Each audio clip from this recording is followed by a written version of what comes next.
Hey everybody, welcome back to the WWB podcast. I got on my buddy and co-host from HBCW, Mr. Randall. What's up, brother? Well, it's been a weekend. It's definitely been a weekend. Now, I'm not trying to be funny or take this to TV 14 already within the first couple of seconds, but I'm currently recording shirtless. And the reason that I'm recording shirtless is because I had on a Ravens jersey, a Lamar Jackson jersey, and we just lost to the New York Football Giants in a ridiculous fashion, actually, and many different mistakes. But we're not going to get into that. But the most annoying part about it is it's not losing to the New York Giants. It's losing to the New York Giants fans, who are some of the and just New York fans in general. You know, the Yankees, the Giants, just New York sports fans can be kind of insufferable, as you know. And yeah, so I couldn't have on the bad mojo of that loss, the stench of that loss, as I recorded a podcast today. But the stench of that loss also passes on to Ring of Honor Rampage as well. We're going to call it that now. But before we get into Ring of Honor Rampage, we're going to talk about WWE Raw, SmackDown, and Dynamite as well. But yeah, man, it's being a Ravens fan right now is very interesting. But hey, congratulations to the Giants. I like to see Saquon. He's healthy. He's got, he's been through a lot over the last couple of years, and that team has turned it around. So not necessarily a Giants fan hater, because we own them in the Super Bowl. They're our little brother. We beat them in the Super Bowl, but more so New York Giants fans. They're coming out of the woodwork on all of social media platforms, and they will gloat over the next couple of days. But I think we will recover, and congrats to them for getting a hard-earned victory. But yeah, how was your weekend, sir? Well, I've spent most of it putting together a outdoor swing set. Nice. How did that go, sir? Well, this is why to let the people know. That's why we are recording at 3:30 on Sunday instead of our normal morning time frame. Yeah, it's boy, oh boy, these things seem like they should be easy, but they are not. Yeah. So that was, and you know what? It's okay, because it was me and my grandfather putting it together, just like old times, putting stuff together. So, hey, we got through it. It's up now. We're good to go. Mm-hmm. Yeah, it's yeah. What a week. Well, we had just to give you a tip though. Mm-hmm. Whenever you get to this situation, hire somebody. Yeah, bro. Yeah. I don't even like doing my own grocery shopping. I when I go to Target, what I would do is on the Target app, you can actually have it you can pick and you shop, and then all you got to do is pull up to the little parking thing. They have like a number that you hit, and then they deliver it directly to your car. So I don't even like going to the store. So I get it. So let alone putting together anything that requires more than 50 brain cells. I'm good. We had WWE Raw 25th anniversary, the DX. We had the old heads getting together and celebrating one of the greatest factions of all time in pro wrestling. Interesting to see where they're all in their lives at this point. But we also had the Bloodline segment. We had a lot of things going on in Raw. Let's talk about the Bloodline segment where I think things got straightened out here. I think Sami Zayn is kind of G-checking Jay a little bit. I mean, I think that, I was amused and entertained by the Bloodline segment, because I think that was where Sammy said the line today about, not being so oozy. But, set up for that match. Roman gave the orders. Again, we have something that starts at the beginning of the show and concludes towards the end of the show. Something that hooks you in throughout the show. So again, good stuff. Yeah. No question about it. So we had Johnny Gargano sighting as well. Johnny Gargano versus Austin Theory. Gargano getting a victory here. Chad Gable and Rey Mysterio Rey Mysterio getting the W here. We'll talk about more about Rey on SmackDown as well. We had the OC return, Bayley versus Candice LeRae. So, interesting stuff there. The Miz had a birthday. Omos squashed some folks. Talk about, though, before we get into the DX 25th anniversary, because I want to ask your perspective, because you are a little bit more seasoned than me, even though I have more gray hair than you. Well, I have more hair in general than you. But no, I'm just joking. But I do have more gray hair than you, actually. When I video chatted you like 2 weeks ago, I was like, this dude got no gray hair, and he's got a family and kids. So it only goes downhill for me. But anyway, talk about the OC return, man. What are your thoughts about that? Do you think, in this way, it's like, is this Triple H trolling us in a way, or is like this is? Honestly, I think they're a great tag team, and I think they add a lot to it. And I'm excited to see what they do with AJ Styles, because really AJ Styles has needed a refresh for quite some time. He's kind of been treading water, kind of just doing his thing, but not really doing much. He's been having great matches, but it's like, you rotate people in and out like you've talked about before. But I think this refreshes him in some ways. What do you think? I think that this is a course correction in several ways by Triple H. Mm-hmm. And sometimes, the moves that might be the most popular moves aren't the most effective moves. Mm-hmm. So, let's be honest, when they were there, a couple years ago, it's not like they were it's not like ratings were going crazy because they were on the TV, right? Yeah. But here's the thing. This is all looked at right now as, well, that was somebody else's play calls.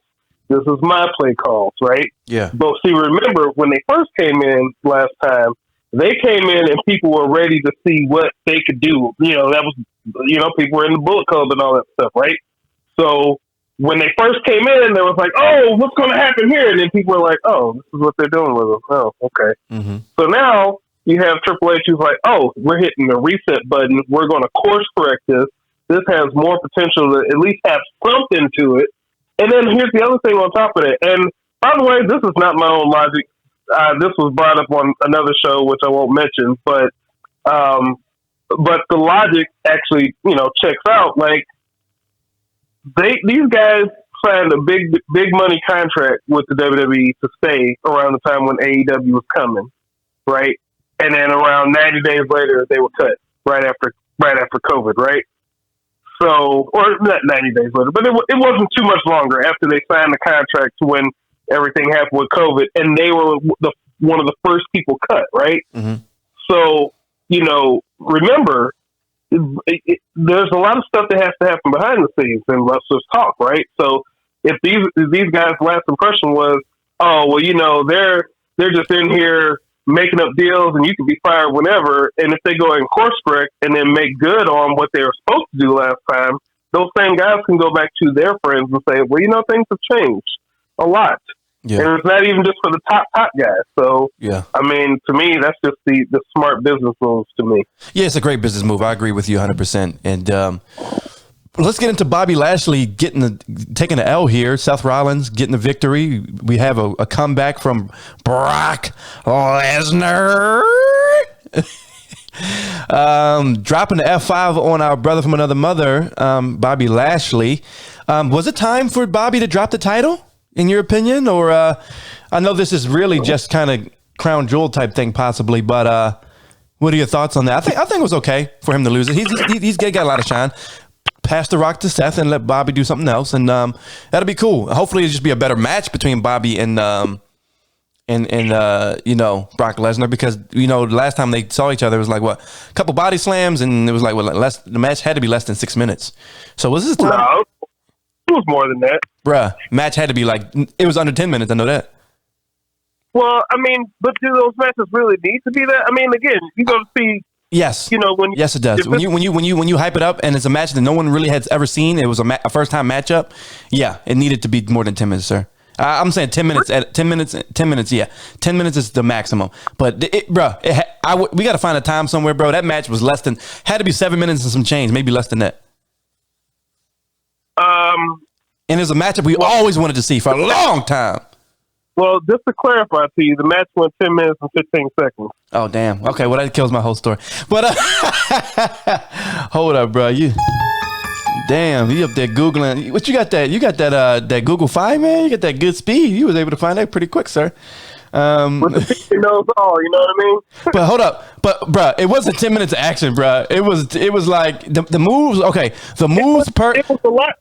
Well, here's the thing, and I don't know this for sure, but it also did seem like Bobby Lashley may have actually gotten the match, because what I do remember about that match was that, and I noticed it on Monday did get hurt. too. That's true. He did get hurt, probably. The way he was taking German suplexes is not a good way to take German suplexes. Yeah. Yeah, I think he did get hurt in that match. You're right. I think something did happen to him. Yeah. But I mean, they still went at it for those 10 minutes. But the criticism that Brock Lesnar matches get, his matches, even if they only go 7-8 minutes, there's 7-8 minutes of action. You're seeing big move after big move. King Kong versus Godzilla doesn't need to go. Okay, I got you. Okay, minutes. I'll give you that. But were you disappointed with the match? I didn't think it was enough physicality. It wasn't enough. It wasn't enough for a first time matchup. Let me tell you, there were two things about it. One, maybe you need to go back. Maybe that should be something that the listeners should be interested in. Do y'all want to do a watch along of the Bobby Lashley Brock Lesnar match? I mean, that seems like something good that's coming up. But anyway, yeah, we'll put that in the stories. Yeah, but okay, so that match. Here's what was the end result of that match, and I'll tell you if I was happy with it or not. What was the end result? You tell me. Go ahead. I'm sorry. I'm still recovering from the Ravens loss. Go ahead. The end result of that match was Bobby Lashley beat Brock Lesnar to win the WWE Championship. Okay. Mm-hmm. So, do you think I'm gonna be mad about that? No, I'm not mad about it, but I'm just saying for a first time matchup, for what it was, I wanted some more. I wanted more. It wasn't bad. I'm not saying it was trash, but I'm saying I wanted definitely more, especially for a first time matchup, bruh. Right? But they're too big. Go ahead. I said, and now you get some more, right? All right, so okay. I think with a lot of matches like that, there is something to it. Like, okay, we're telling a story, and obviously the main story at the time was not even about Bobby and Brock, right? So that was kind of like a sub story, but you got the action, you got a taste and a preview for you to have that reaction that you want to have. Where it's like, man, I'd really like to see more. I'd like to see what could really happen, what these guys could really do. And you might get that opportunity in, the next pay-per-view. Yeah. Yeah. So you wouldn't want to overstay your welcome, is what there's been a lot of matches that go 30 minutes where you're like, man, I wish this would just go, wrap it up. You're right, Rand. I like your your normal contrarian point of view against me. We know that you hate anything that I say, but I appreciate it. I'm just joking. Now, you're right. Now, you're right, though. Actually, I really do want to see it again now. So you're right. So in one way, I'm annoyed, but another way, I'm like, all right, let's play it and see how it plays out. But if this is excuse my language, if this is freaking 8 minutes, bro, then I'm flipping. I don't know, man. Heavyweight fights don't need to go too long. You need to get people in there, show some action, get people excited, and get out. Okay, well, we'll definitely see where it goes. But yeah, I'm happy to see, we'll see where Seth goes with it. Matt Riddle gets the W over Sami Zayn. Anything there for you? Makes sense. I mean, again, the continuing story was continued on SmackDown. Mm-hmm. Yeah. What do you think about the DX reunion? Talk about what they mean to you personally. I always see, this is the thing, because there's an age gap. You are the elder statesman. Probably have better health insurance than me too. But anyway, you do the family. But for me, I didn't see the first iteration. Well, I kind of saw with Shawn Michaels, but I really was more into when it was Road Dogg, X-Pac. That's kind of the iteration with China. That's the iteration that I had. So I don't remember the very first one where it was just him and Shawn Michaels. So I think that predates, because that was like 96, 97. They were 97. Yeah. So that was right before I really started watching a lot of WWE. I was watching more WCW at that time. So I'm more into the, with the degeneration. I'm more with the degeneration with Road Dogg, X-Pac, Mr. Ass and China. But what do they mean for you personally? Because you saw, you were a new generation watcher. So how was that? I was a generation before that watcher. Yeah, but we know you watched it back in when Bruno Sammartino was champion. We know that. Hey, look, man, I can legitimately say that I had to watch. I had to go up to the TV sometimes and turn the dial to see the TV to see the. So look. But I mean, all right. So listen, I I usually am able to, compartmentalize where stuff happened, when stuff happened, and put the context around it. So, like, listen, in 1997, at the time, like, that was pop culture. That's how the culture of, was going at the time, where it was, hey, we're gonna push the edge. We're gonna say words that we can't normally say on TV. We're gonna try to wear less clothing. We want girls to do these different things, and that's where the culture was at the time, right? That wasn't wrestling. That was MTV. That was a lot of like primetime TV that was trying to connect with young people. So, I mean, they were just doing stuff that you would have seen on anything like that, right? I also noticed that DX gets a lot of flack over the years because people say, like, oh, look at these old guys doing all this lame humor. And the weird thing is, those come from people who are my age, who are like, oh, I don't want to see this again. And here's the thing. Here's the thing.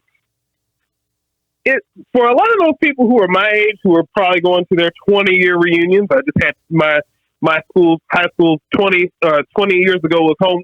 This was homecoming for us, and it was 20 years of the class of 2002.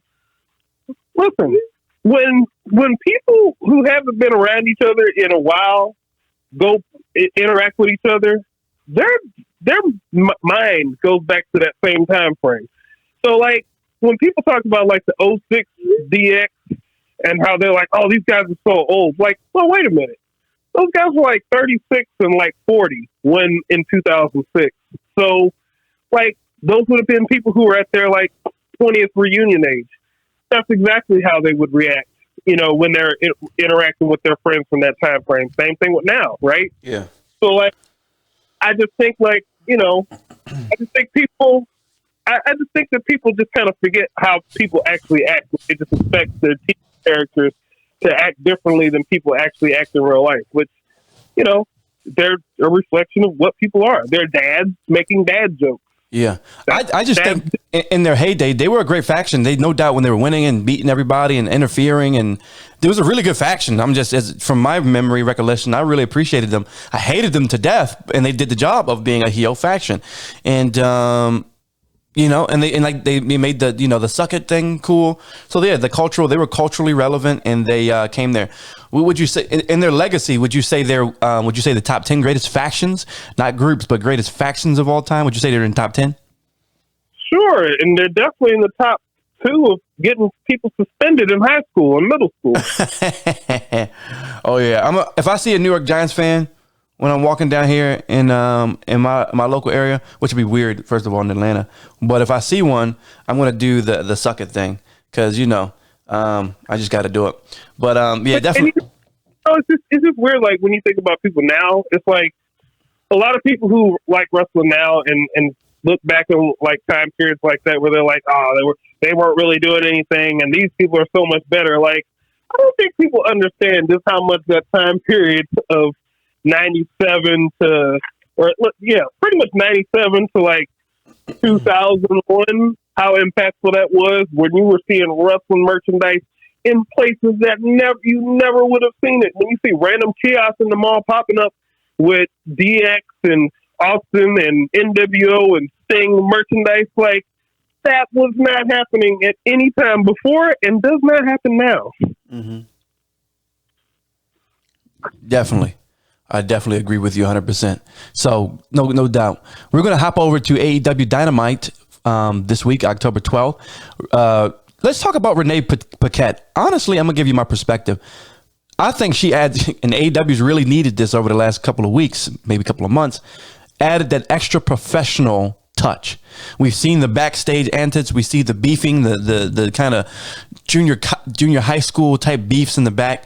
I think her as an addition, because she is a great broadcaster, she is a great journalist, she's extremely talented, she brings a lot of legitimacy, and I do think she's a great add value. Now, it's not about ratings, she's not going to add any ratings, but when it comes to the presentation of the product, especially since I kind of railed over the last year about the set, the presentation, all those other things that AEW sorely needs, I think Renee Paquette adds a lot of legitimacy, and she's just so talented, and she's a great addition. Talk about your opinion about Renee and what she adds to AEW. Do you think she'll, from a production and from a presentation point of view, do you think she's she'll really move that needle?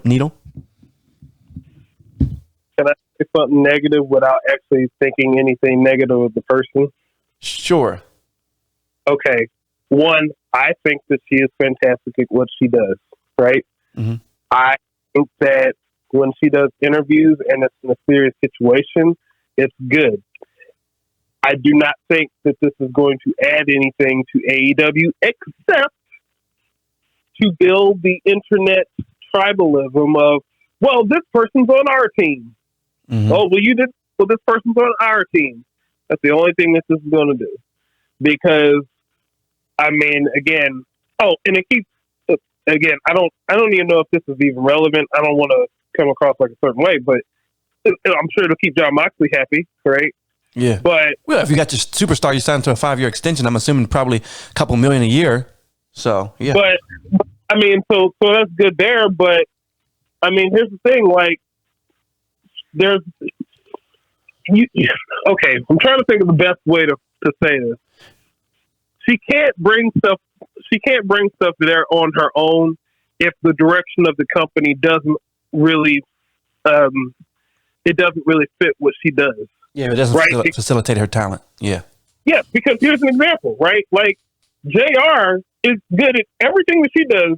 JR is good at, right? Those backstage interviews, talking to people, like the one-on-one, really getting down to people. Like, they didn't utilize that with him. Why are they going to utilize it with her? Like, I just don't think that it's going to happen in the way that we ideally think it would. Yeah, I feel you. Well, we'll see. The jury's out at this point, but I definitely think she's a great addition, and I think if utilized effectively, she can bring a lot to the presentation, to the programming, which they surely need. And but they have like 15 announcers / interviewers. That's true. They really do. Yeah. Well, hopefully they'll add me too. That'd be great too. So give her brother a paycheck, you know. Anyway, but I just like her as a person, and I think she's talented. And I think if utilized correctly, the jury's out at this point. But the first show, I think she did a fantastic job. Jungle Boy and Luchasaurus beef still continuing at this point. I think they need to dead this issue. No, I don't think they should dead it. Nah. I just kind of lukewarm at this point. What are your thoughts about this, Matt? Anything special? Luchasaurus gets the W here, but I don't know. I'm kind of cool on it. It's lukewarm at this point.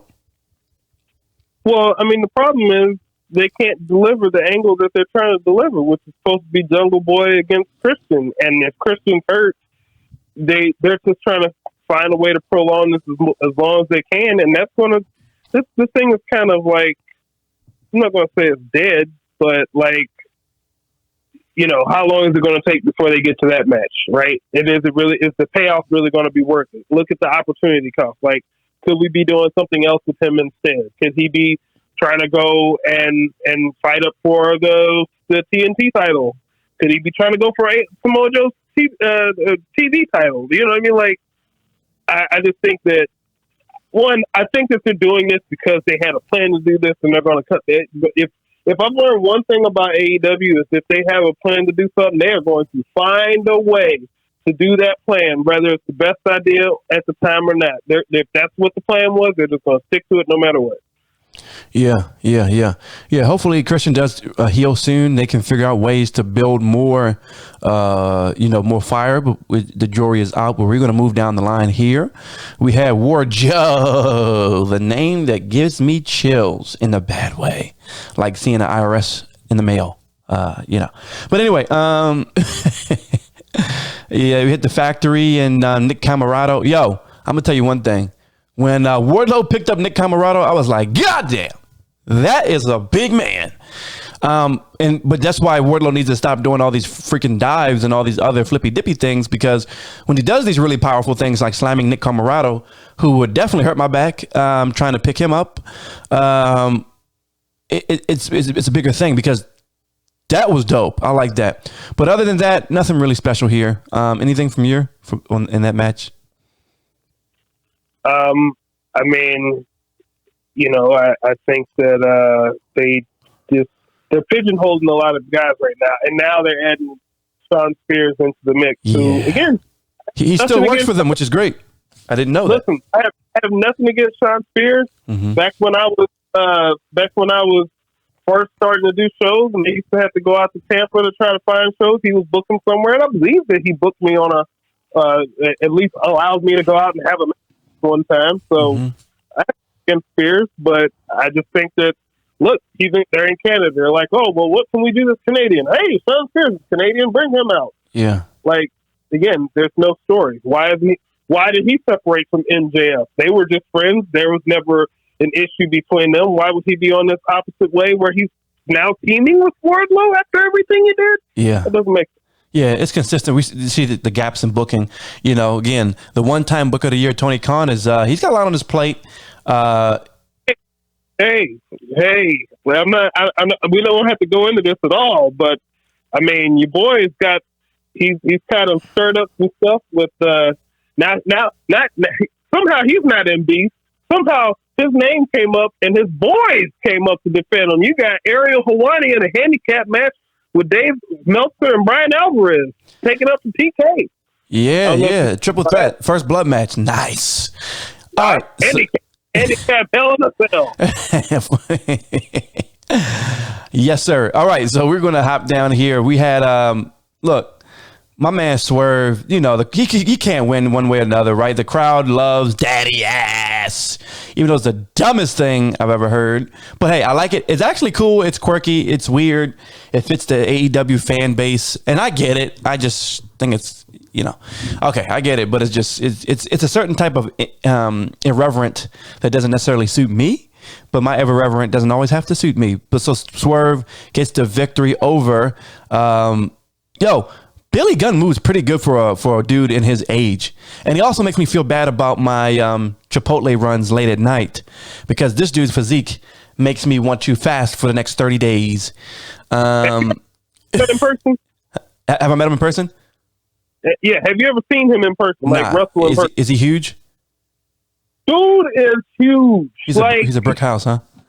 Yes. I've been on several shows where Billy Gunn has been on. And I've been like, that's just something that should just tell you about like how the 90s WWF was, where like, okay, when you see Billy Gunn, you see him all the time, and it doesn't really register you that he's a big man until you're around him, and you're like, golly, like, you're a giant. Why aren't you a giant? Like, you should be the giant. And the only reason he was never the giant is because there were more people who were more giants than he was in the WWF. Yeah, like he looks like the average size. Yeah, he's thicker than grits on a Sunday morning. He's a big, like he's not just big, bro. Like his bone structure, like he moves around like a big solid dude. What is he, like 6'4", 6'5"? Something like that. And you know what? I think this is the thing is, it's like, okay, so this is one of the things that I noticed about AEW very early on was when he was in that first like battle royal or something like that, and it was like he was in there, and it was a bunch of other AEW regulars who were in there, and it's like, this is a big guy surrounded by a bunch of other guys who look like small guys. And I was like, they should not have him in this match because he makes all their other guys look like, you know, like the average everyday fan. But I mean, they found a way to make it work, but you know, they definitely should not put him in battle royals where he's surrounded by other guys. Like him against Swerve, okay, he's bigger than Swerve, right? But he doesn't appear like he's bigger than everybody. So, you know, it's fine. I think that, you know, look, he's doing well for himself. You know, his buddies were just on Monday. He couldn't be there for that. He's got his own thing going on 25 years later after the fact. So, I mean, you know, good for him. And you know, look, the only question I have about this is why are Swerve and Keith Lee never actually together? Yeah, they talked, you know, they had a little discussion in the back as well on Rampage. We'll talk about that. There looks to be some trouble in paradise, as we say. But anyway, it was good to see Swerve get the W. The crowd loves the daddy ass, loves the acclaim. Everyone loves the acclaim. And they are dope. And they are entertaining, despite some of the booking issues the AEW is suffering with. MJF doing MJF things. That's all I can say. MJF, at this point is to be expected. He's a great, just fantastic. Now, let's talk about this whole thing with Jon Moxley and Hangman Adam Page. I'm about to go down a dark place that Jerome Cornette knows. That's your alter ego. It's not the Randall that I know, but it's your alter ego. And this is dark R3. R3. So we're going to do 3R instead of R3. This is the dark tunnel that I'm going to go down here. I don't like the anxious cowboy shtick that Hangman Adam Page has. As a millennial, it's annoying that they're leaning, especially when he was trying to go against Moxley on the mic. He's like, I am a man, I'm a man, I'm a man, I'm a man. I'm like, dude, we get it, bruh. If you say it one more damn time, I'm gonna go beside your head. And then just the whole anxious, I'm not feeling it. And it's just not believable. And in a lot of ways, like his title run, he's a great performer. He's one of the best performers, big match performers in AEW. But in terms of the character presentation and how I feel in terms of tier and pedigree and all that other stuff, I'm just not there. And so I want to get your opinion about this whole melodramatic promo he had with Jon Moxley. I think Moxley did a great job, a little long-winded, but overall solid. But what do you think about this whole shtick, I am a man promo? Your opinion? I mean, listen, I think Paige is several years younger than I am. So I'm in a little bit different generational category, even though I'm a millennial myself by definition. But I'm a millennial that was originally called Generation Y. That's what they called us before they got to 2000 and were like, hey, it's the millennium. These are millennials. So, yeah, I think that he was born in 91. So yeah, I've got a few years on him. Yeah, we don't vouch for that. That's the type of millennial I don't like. That anxious, I'm depressed. But depression is real. We acknowledge it. But I think that he tries to tap into what a lot of fans, a lot of people, and a lot of fans feel, right? And I've always had a theory that one of the reasons why, that Young Bucks brand of wrestling of, well, we don't want you to take this seriously. We want you to know that we don't take it seriously. So we're going to wink and nod at you and do all these different things. I've always felt that that's a defense mechanism for people who were bullied watching wrestling as a kid, or people just didn't get them, or they felt they were different and they got mocked because, well, wrestling's not real, and they were told that. So they were like, well, we're going to overcompensate by going and doing all the stuff to make you say, hey, it's not real. And look how not real it is. We're going to make it so not real that you're not even going to like it. So I think that that's always been a defense mechanism, and he's in that group of people. But as far as he goes, I mean, look, I don't. What did you think about the promo, though? What did you think about the promo? Let's get to that. That's what I'm about to say. I don't necessarily agree with everything that he does, but I do think and can appreciate he's trying to sell a match. Yeah, but were you sold? Were you sold? No. That's what I'm saying. Okay. But I mean, I've long recognized everything isn't for me, so I always try to figure out who is this for, and I think that type of promo is for those people who are like that. So, like, again, going back to Austin, right? And Austin in the 90s and DX in the 90s, those were so anti-authority things, right? Yeah. That's what everything was about during that time period. What Adam Page is and what he represents is you're not good enough, and it's okay as long as you try. That's what he's tapping into. Okay, so he's a participation trophy cowboy. Interesting. All right. Okay. Well, I'm not sold yet, but we'll see. Well, we can't really see because they're gonna be wrestling soon. But I just thought it was annoying. He said I'm a man like 7 times, or maybe about 6. Maybe I'm overcounting, just like my time with the other thing. But anyway, yo, we had a swerve, bro, with the Ring of Honor Championship match. Did not see this coming, bruh. Okay. My man literally turned on my man Daniel Bryan. And it was a good way to do it because honestly, a clean win here. I wasn't really expecting it. And then I was like, because if Jericho loses, then it's like, okay, he can't really fulfill his motive to be dishonorable champion and dishonor and desecrate the title. And then if Daniel Bryan loses, it's like, okay, he just lost to Chris Jericho. So what does that mean? So this was a good way to kind of get out of it. And it was I liked this swerve. This was good, but it was interesting. It came out of nowhere and I liked it. What did you think about the swerve? I didn't hate it, but listen, it would just be a lot better if people weren't swerving all the time and pulling all these surprises. Remember, we just had the thing with Luchasaurus where it's like he's with him, he's not with him, he's with him.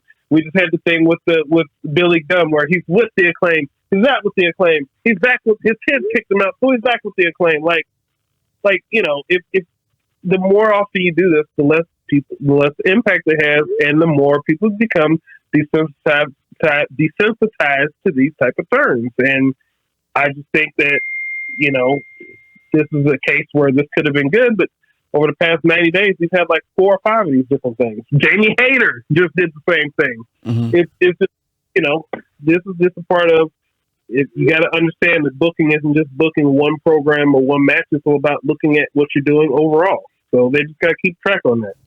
Yeah, it was definitely.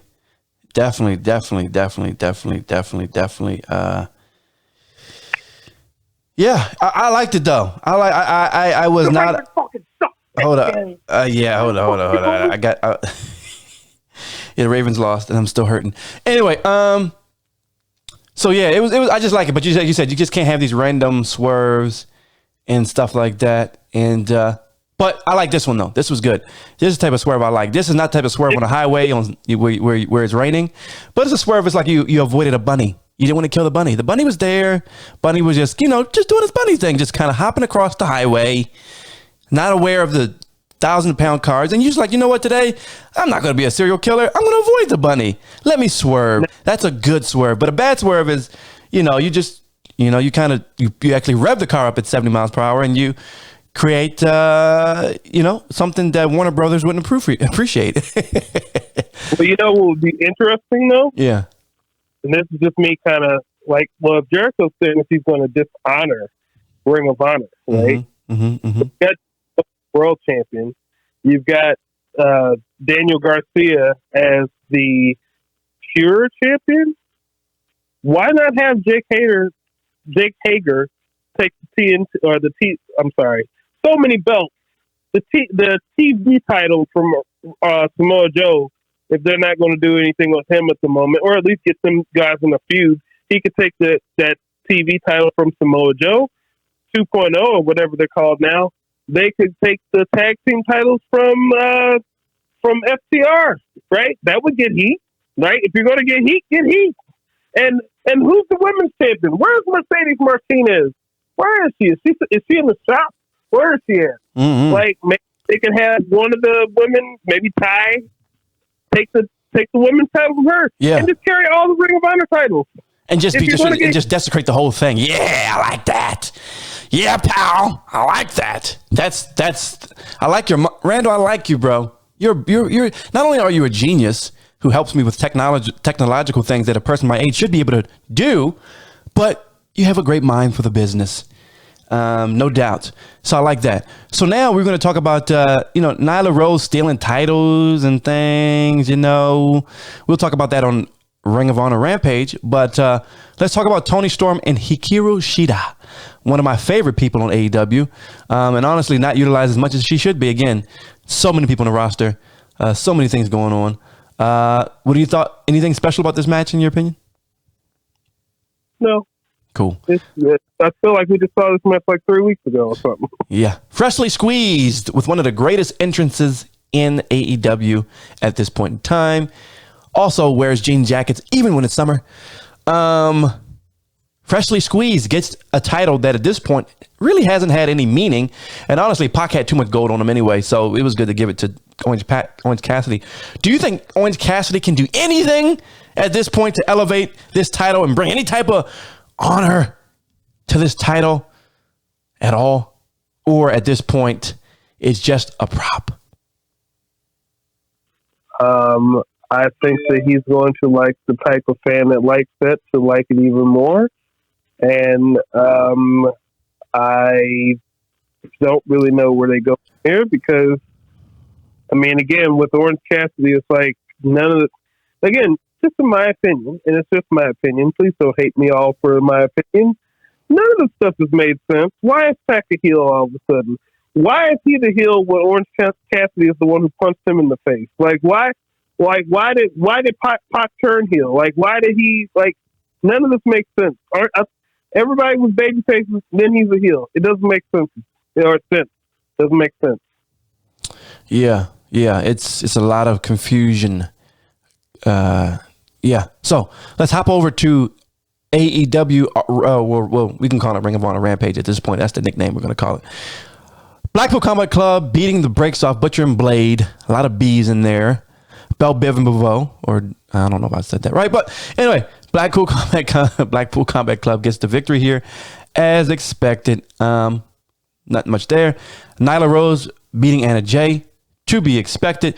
Jade Cargill dropping she drop kicked the hell out of somebody. What do you think about this angle so far? It's something to do with the title. It's something that's a little bit more creative than what they've been doing with Jade, which is basically come in, smash, move on. It's interesting, intriguing. I look forward to Jade giving her. I look forward to Jade doing some sort of a power slam on Nyla off the top rope. I think she reserves that for big events. I'm excited about that. But other than that, who's the heel? Nyla. So why is Jade a babyface? I know. So do you think, are they slowly trying to turn Jade babyface or no? Or this is just you can have two heels not liking each other though. Okay, you can have two heels facing each other, and that's fine. You said Nyla's the heel, right? Basically, she's more heelish than Jade at this point. Okay, who did Nyla just face? Yeah, you're right. Okay, yeah. Why is it heel versus heel? Like, that's true. These things don't make sense to me. I'm sorry. I'm not trying to be negative. No, it just doesn't make sense. Why so many? I just don't understand. Maybe Marina was right. So I don't know them. Okay, I just don't know them. Yeah, Marina memes. I got you. All right, Ethan Page and Isaiah Cassidy. Isaiah Cassidy getting beat like a redheaded stepchild at 50 Cent's house during child support court. Yeah, so Ethan Page gets a W. I think that was good. Because Isaiah's a tag guy, so whatever. And again, when the whole firm thing, which is another thing that's not making sense anymore, because how do you have the firm is not as firm as it used to be? It's firm as a biscuit right out of the oven at this point. Well, but again, this feels like it's about to be another swerve for the sake of swerve. So MJF hires a group to watch his back, and then a week later or 2 weeks later, now he has an issue because they watched his back. This is just going to be a swerve for the sake of a swerve. They're going to cost MJF a title shot. That's what I think. They're going to. I mean, not a title shot. They're going to screw him over when he finally cashes in. That's what I think. No. I think that MJF having beef with them is a swerve, and that is just playing everybody. So when the situation comes up, people won't be expecting them to help, and he'll get help from them. That's where this is going to go. But what I was going to say is, when the firm first started, they said Ethan Page was going to go after the Ring of Honor, or not the Ring of Honor. He was going to go after what's the belt that Orange Cassidy has wore? The All Atlantic, I think it was. Mm-hmm. And that's the one he was going to go after. Mm-hmm. So I mean, that's why they took the title off the Pac, is because now they can have Orange Cassidy and Ethan Page in the feud. That's where that's going to go. Okay. Well, so now we're going to get down to the nitty gritty here. We had, give me one moment. I am still trying to catch my breath off after the Ravens loss. I'm still recouping. I'm not 100%. Just so you know, Rand, I know how you feel with your Cardinals. I'm deeply hurt here. We had the Pinnacle versus Brian Cage and Gates of Agony. And Brian Cage, I'm glad to see him back. FTR and Sean Spears gets the W here. Also, I got to see Kon in person. The brother is impressive. He's impressive. Again, his physique makes me feel like I'm in middle school all over again. And I was a little bit too late for puberty. But irregardless of Kon's great physique, they get the W. Anything special here on Ring of Honor Rampage? It's nice to see FTR win match on TV. Yeah, they actually do wrestle at AEW. Yeah, that's true. That's what I heard. Yeah. That's what the streets were telling me. Let's go over to SmackDown, man. SmackDown was, I enjoyed, bro. We need to do a clock. I need to create a graphic of consistent weeks that I've looked forward to WWE SmackDown. Because remember, I am a SmackDown guy over Raw because I grew up without cable, so I had to watch SmackDown. It was the only thing I could do. Rey Mysterio, bruh. He's on SmackDown now. Great acquisition. Maybe a new way to kind of look at him. Maybe a refresh for Rey. I think he adds a lot to it. I mean, I think that this is just continuing the story because here's the thing. What would stop Dominic from coming to SmackDown and interfering with Rey just as well? True. I mean, true. But and I could understand he wanted to leave. Triple H was like, hey, man, here's what I can do for you. Come over here. I understand how that seems like, it would be an idea on paper. So, yeah, it just seems like it's continuing the story. Yeah. Couple other things here as we talk about SmackDown. I loved they had a number one contenders match. Now, Rey winning, okay, whatever. Even on his first week back, okay, sure. He has the legacy. He's a legend. He's great. Get the victory here. But I just like the fact they had a card with this diversity of people and then giving Sola Sikoa another opportunity to be in a match, a big stakes match. So I just love the booking here and I love the opportunity to see these gentlemen wrestling. I just like the book. I just like the fact that they put these gentlemen together in the match. Did you like this? Was it refreshing to see this card? Yeah, I mean, there's a lot of stuff on there. And, here's the thing. They're making room for everybody in different ways. Yes. So, again, I'm not trying to necessarily put this about WWE versus AEW, and I did the calculations of this, and I wish I would have had it in front of me, but it's been a long weekend. Like, WWE has so many more hours of television time that they can dedicate to the roster that it makes sense for them to have so many more people because they have the time that they can dedicate to them. It's not the same, for AEW because right now they just don't have the amount of TV time and they're trying to fit so much stuff into, not enough of a container for all the stuff that they have. Mm-hmm. But I mean, yeah, this whole card has been good and they're finding different things for different people. Finding, if you just look up and down, like you may see a lot of the same people, but they're not just having rematches like they used to. They're progressing. They're having different interactions. Stuff is happening. It's good stuff. Yeah. SmackDown getting all the love.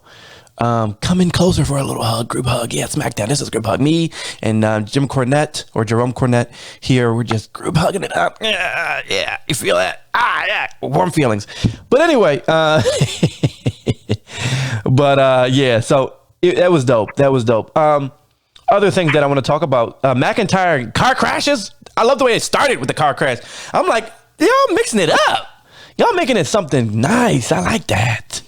I like when they do these little weird things, these different ways to bring it in. Did you like that? Yeah, I mean, you always want to have something where it's like, okay, what happened here? How did we get here? And then you're spending the rest of the episode trying to see, like, okay, what happened? What's going to happen next? Yeah. That's good stuff. Yeah, hell yeah. Then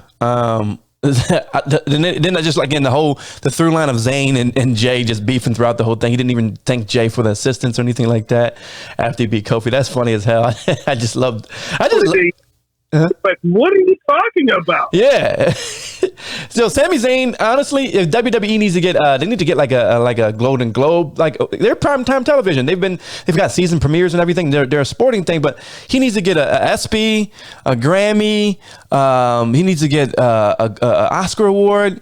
Maybe the one that Will Smith got for smacking after he smacked, Chris Rock. He needs to give that to Sami Zayn or something.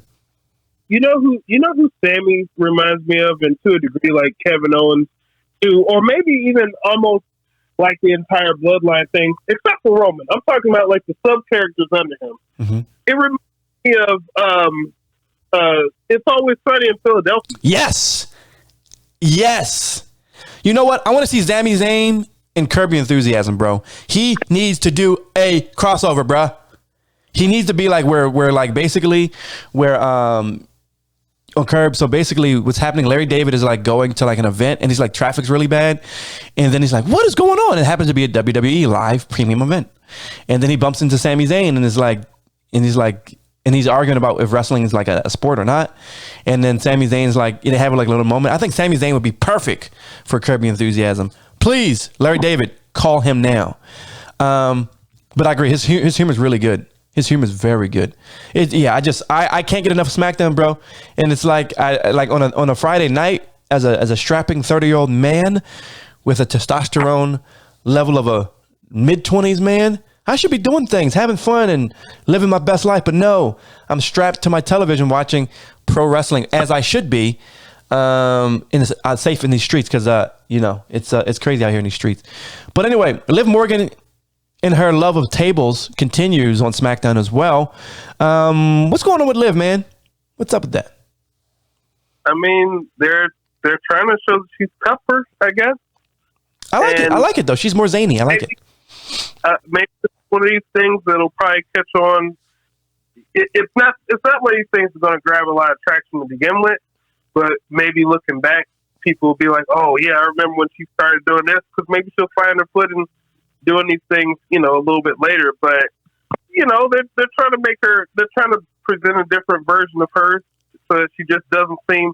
Because look, when you just look at Liv Morgan, right? She don't look like no badass. She don't look like no badass. Well, and that's the thing. When you look at wrestling, you're not trying to necessarily stereotype people, but you're trying to just go off of what they see. And when you see her, she looks like a girl who's pretty and doesn't look like she could beat people. Like she just looks like a girl who would be more like a cheerleader than a wrestler. Yes, that's true. But it shows that she can be tougher.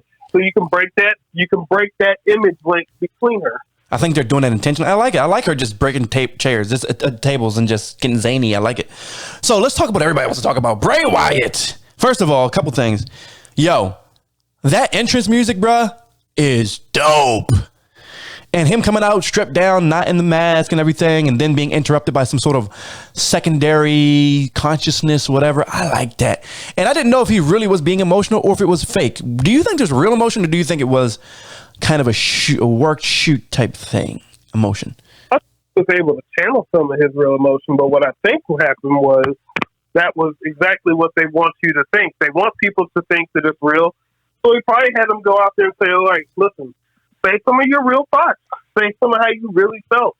Channel those emotions, and that's going to play into your character and storyline. Like, almost like this is his origin story, right? That's everything started, and then we're going to see how everything breaks down. Like, I just saw a movie over the weekend, Halloween Ends. First time in a movie theater in over 2 years. How was it? I mean, depends on who.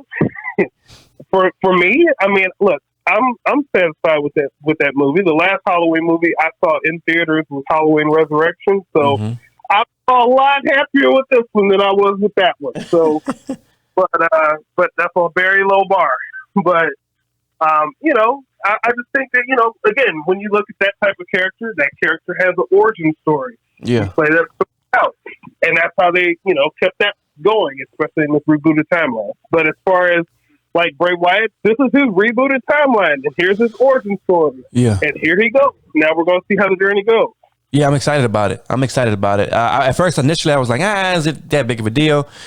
But if it's a step in this direction, then we have winner chicken dinner. Thing got over 5 million views on social media over the weekend. Let's say undoubtedly a hit. Randall, what a pleasure to have you back on today. We tried to up the funny up a little bit. Oh, thank you, Comedy Store Pro Wrestling, for following me.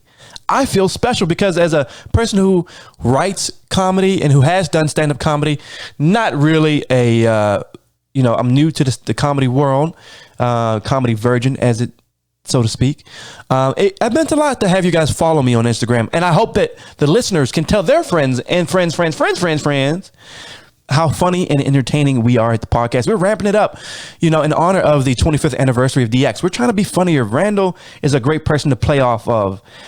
His seething distaste for the bad psychology of today's wrestling really adds to my millennial-like optimism.